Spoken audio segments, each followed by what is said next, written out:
Have you ever actually stopped to wonder how a tiny, heavily persecuted local sect, just out there on the fringes of the ancient world, somehow survived the absolute crushing might of the Roman Empire to become a global faith?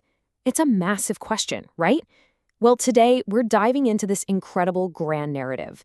It's a story of raw human perseverance, some brilliant cultural adaptation, and truly profound personal choices. Welcome to The Explainer. I'm going to be your guide as we track the dramatic timeline of early church history.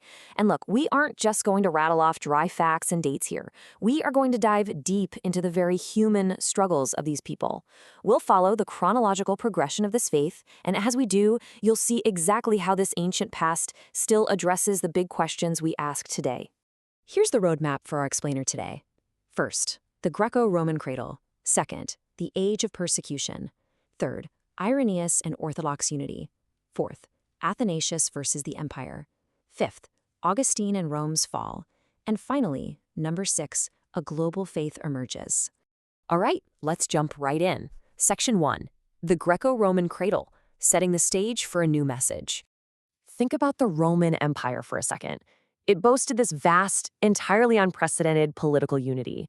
You had Roman armies building these incredible, well-guarded roads that basically wiped out local bandits and made travel astonishingly safe. Now combine that massive physical infrastructure with the universal Greek language, which was spread far and wide by diaspora Judaism, and you have a heavily, heavily connected world. It's actually a fascinating twist of irony. The Roman administrative structure accidentally laid the absolute perfect groundwork for the early church to develop and spread.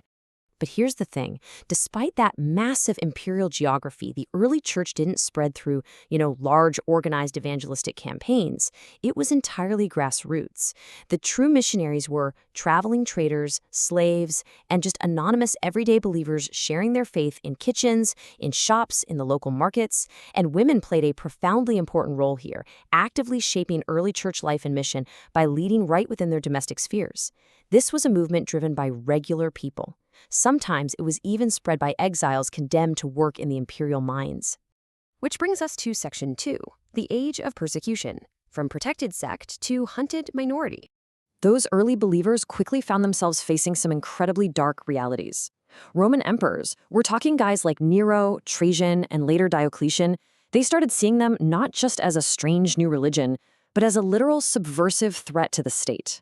Because Christians refused to worship the emperor, they were branded as enemies of societal order. And the human struggle here was intense. Legends of martyrs, like the believers who were left out to freeze to death in Sebast, really capture the horrific physical torment these people endured just to maintain their faith against brutal imperial policies. And yet, faced with execution, the response of these individuals was just extraordinary. When the aged bishop Ignatius of Antioch was being marched to his death, he actually wrote, "Let fire and cross come upon me, so long as I attain to Jesus Christ." Talk about a profound personal choice. Ultimately, it was that incredible, unyielding human perseverance of the martyrs that ended up speaking far louder to the Roman public than the brutality of their oppressors ever could. Moving on to Section 3, Irenaeus and Orthodox unity, defending the truth against syncretism. Now, to really understand this era, we have to talk about syncretism. In the ancient Roman marketplaces, different traditions and beliefs were constantly mingling. In fact, imperial policy actively encouraged this indiscriminate mixing of religions as a way to achieve cultural uniformity. But for Christians, blending their beliefs with paganism threatened the very core of what they stood for. Because they insisted on worshiping only one god, to the rest of the world, they just looked like unbending, stubborn fanatics. Enter Irenaeus of Lyons in the late 2nd century. He was a crucial figure who had to step up and define exactly what the church believed, especially against growing heresies like Gnosticism. But here's what's cool. Irenaeus didn't fight back with some high-minded, disconnected philosophy. Instead, he took a deeply pastoral approach.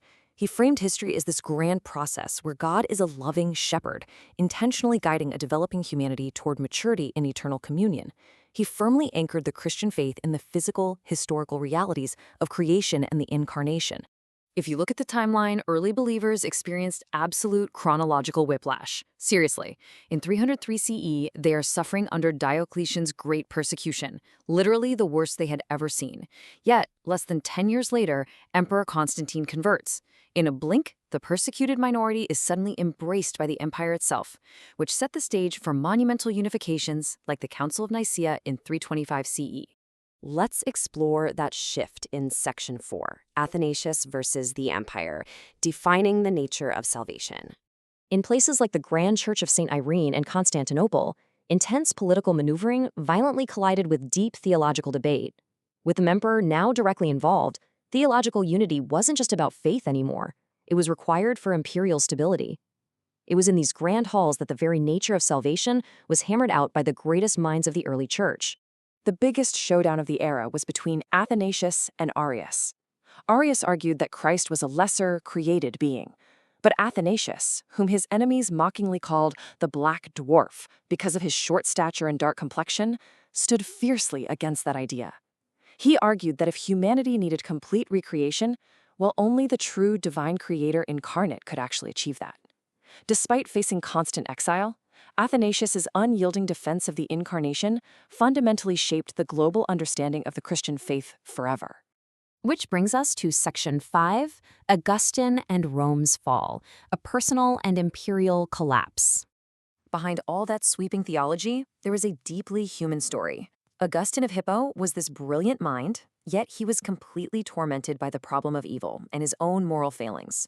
He was essentially rescued by two people: Bishop Ambrose, whose eloquent preaching finally dismantled Augustine's intellectual barriers, and crucially his mother, Monica.